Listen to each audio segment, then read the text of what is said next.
유명한 사람의 글이나 평론을 소개하는 유평 시간인데요. 오늘 유명한 사람은 김병연 서울대 수학학 교수입니다. 경제학 교수로 유명하죠. 아주 의미 있는 칼럼을 실었는데요. 야, 이렇게 된다면 진짜 큰일인데 우리한테 좋을 수도 있고 큰일일 수도 있습니다. 북한 환율 급등 위기의 전조인가?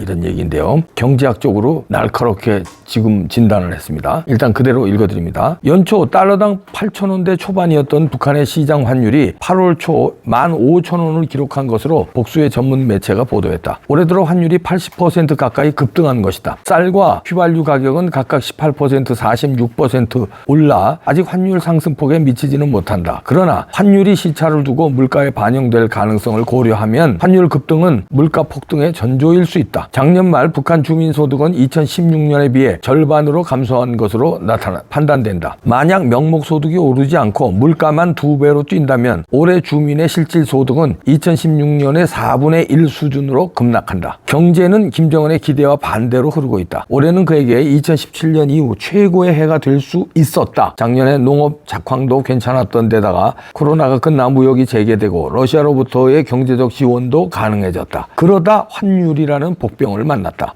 초인플레이션까지 발생한다면 민심 이반은 더 심각해질 수 있다. 폭우로 불어난 강에서 위험을 무릅쓰고 소형 보트까지 탄 모습은 민심을 향한 그의 절박함을 보여준다. 경제 문제가 왜 이렇게 꼬였을까? 어떻게 풀어야 할까? 그러나 북한 책사와 관료는 계획과 시장이 뒤얽힌 자신들의 잡탕 경제를 제대로 이해하기 버거울 것이다. 환율 폭등은 두 가지 가설로 설명될 수 있다. 먼저 뻥튀기 작전의 실패다. 북한은 작년 말 근로자의 임금을 대폭 인상하는 조치를 발표했다. 3,000원 정도여서 시장 환율로 환산하면 50센트에도 미치지 못했던 평균 월급을 3만에서 5만원 수준으로 수십 배 올린 것이다. 주민을 시장 대신 공식 직장에서만 일하게 만들어 사회주의 경제를 복원하려는 목적이다. 그러나 시장 활동으로 30만원 이상을 벌던 주민이 공식 직장에서만 일하려 할까? 재원 조달도 큰 문제다. 통화 증발과 달리 인플레이션을 유발하지 않고 재원을 조달할 방안은 없을까? 경제 책사들은 외화를 원화로 교환하여 임금 인상에 투입하면 통화량 증가를 막을 수 있다고 보았다. 러시아에 무기를 팔고 받은 외화나 식량과 에너지를 들여옴으로써 절약한 외화를 사용할 수 있었다. 그러나 이만으로서는 턱없이 부족했다. 따라서 환율 뻥튀기를 통해 외화를 더 많은 원화와 교환하는 꼼수가 필요했다. 물가에도 영향이 없다고 믿었다. 민간에서 흡수한 원화를 임금으로 지급하면 민간 보유 원화 화폐량에는 변동이 없기 때문이다. 그러나 뻥튀기 작전은 성공하기 어렵다. 북한이 자급자족 경제가 아닌 한 원화 절하로 수입품 가격이 오르면 이는 국내 생산품의 가격에 영향을 미친다. 러시아산 식량과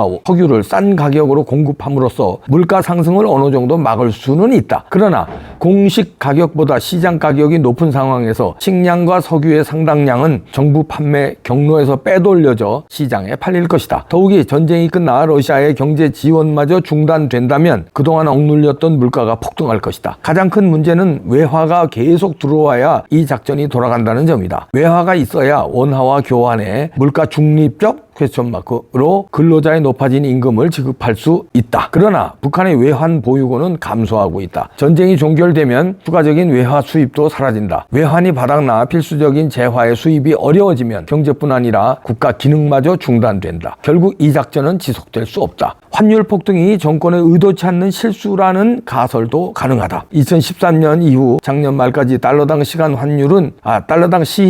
환율은 일부 기간을 제외하고는 8,000원 정도로 일정했다. 관료는 이 환율을 유지하고 싶었다. 그러나 20 곱하기 10, 즉 20개 지방에 10년 동안 해마다 경공업 공장을 건설하라는 김정은의 지시가 더 우선이었다. 이를 수행하려면 자재와 기계장비 등의 수입이 불가피했다. 외화가 부족한 정부는 늘어난 외화 수요의 상당 부분을 돈주 등 민간에서 조달하려 했다. 무역 활성화에 대한 기대로 민간의 외화 수요도 늘어났다. 반면 외화 공급은 크게 줄어든 상태였다. 2021년 하반기에 시장 환율을 달러당 5,000원가량으로 만들어 민간이 보유한 외화를 정권이 값싸게 흡수했기 때문이다. 게다가 개인 환전상을 단속하자 리스크를 반영해 환율이 더 올라버렸다. 이렇게 되니 어차피 오른 환율을 이용해보자는 생각에 정책 실수를 뻥튀기 작전으로 전환했을 수도 있다. 독재체제의 운명은 보통 전쟁이 아니면 경제로 결판난다. 독일 히틀러 정권이 전자에 해당한다면 소련은 후자에 속한다. 소련의 아킬레스건은 경제였다. 있었다. 다른 동유럽 사회주의 국가도 마찬가지였다. 시간이 흐를수록 자본주의 국가와의 경제적 격차가 커지는 데다 자유마저 없는 체제를 유지하려니 감시와 억압, 선정과 선동 외에 다른 수단이 없었다. 북한의 아킬레스건도 경제다. 경제가 나쁘면 민심은 떠난다. 지금 북한의 민심은 김정은을 따르고 있나? 아니면 버리고 있나? 그의 경제 정책도 오히려 그를 배반하고 있다. 이런 북한 경제를 분석한 칼럼인데요. 북한 환율 급등이 이렇게 엄청나게 올랐군요.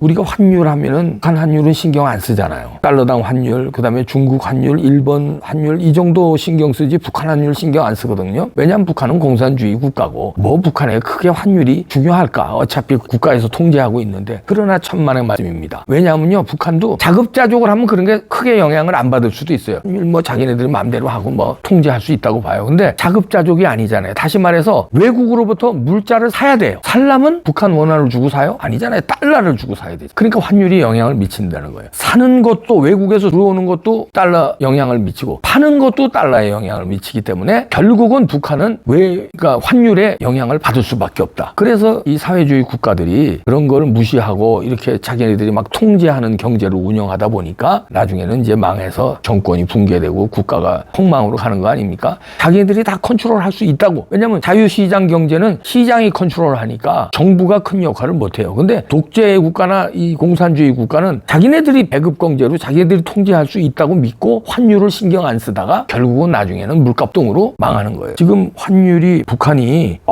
이게 어마어마하게 뛰었네요. 8,000원대 초반이었는데 연초만 해도 이게 지금 불과 8개월 만에 2배가 됐다는 거 아니에요. 15,000원. 이렇게 되면 이제 베네수엘라 뭐 이런 데 망할 때처럼 계란 한 판 사는데 뭐 보따리로 돈 가져가고 이런 사태가 오고 이제 막 돈 있는 사람은 이민 가고 이런 사태가 벌어지죠. 북한에도 돈 있는 사람이 있죠. 왜냐면 거기도 장마당 경제를 해서 그다음에 제1교포 상대로 돈 모은 사람들이 있거든요. 그런 사람들이 슬슬 떠나고 있다는 정보도 있어요. 탈북 내지는 뭐 그 사람들은 이제 외화벌이 하면서 해외에 나가 있다가 거기서 그냥 망명해버리고 이런 숫자가 요즘에 많이 늘어났다고 합니다. 근데 이 환율을 못 막아. 지금 환율 폭등이 두 가지 분석을 했는데 뻥튀기 작전을 실패한 거다. 아니면은 이 의도치 않은 이제 자기네들의 정책 실수로 이렇게 환율이 통제를 못했다는 건데 그러나 결과는 이제 물가 폭등이라는 거를 막게 된다. 근데 지금도 물가가 지금 많이 오르고 있는데 이 환율에 따라서는 환율이 그대로 물가에 반영이 안 돼요. 시차를 두고 반영하거든요. 여기 김병현 교수도 설명을 했지만 그렇다면은 지금 환율 폭등은 몇 달 후 내지는 내년에는 엄청난 물가 폭등을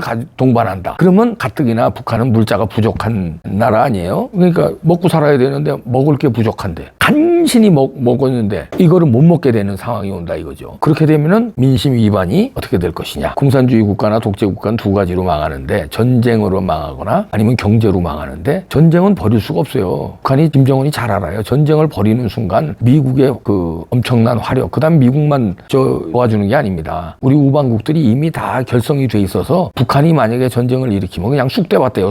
순간적으로 쑥대밭대요. 우리 국력은 만만치 않고 미국 등 나토 등 뭐 호주, 일본 다 개입합니다. 그냥 쑥대밭이 돼요. 김정은은 자기가 죽어요. 그걸 너무나 잘 알고 있기 때문에 전쟁은 벌일 수가 없다. 전쟁을 벌이면 죽으니까. 그러면 이제 경제를 통제하다 이제 망하는 길로 가는 건데 이렇게 되면 우리가 참 상당히 이 좀 엄청난 상황에 부딪힐 수도 있습니다. 그 전에 어느 정도 북한이 경제가 어렵냐면요. 이것도 오늘 뉴스인데요. 러시아 전쟁 대가로 포탄을 엄청나게 갖다 줬잖아요. 그런데 가져온 게 염소 447마리를 선물로 받았다는 거예요. 포탄을 그렇게 주고. 그러면 이 정도라도 받을 수밖에 없는 상황. 북한이 어렵다는 거예요. 염소 447마리를 받고서도 엄청난 포탄을 줄 수밖에 없다는 거예요. 지금 죽겠으니까. 인민들이 굶게 생겼으니까. 염소는 젖이 나오잖아요. 젖이. 그리고 새끼를 낳을 수 있고 그 다음에 늙어 죽으면 고기가 되잖아요. 염소 고기, 염소 젖. 다 식량이잖아요. 그러니까 염소 447마리를 받고 러시아에는 엄청난 포탄 있는 재고 포탄을 주고 그만큼 식량난의 경제난이 지금 심각하다. 그러면 이게 북한의 위기의 전조 증상이 있다.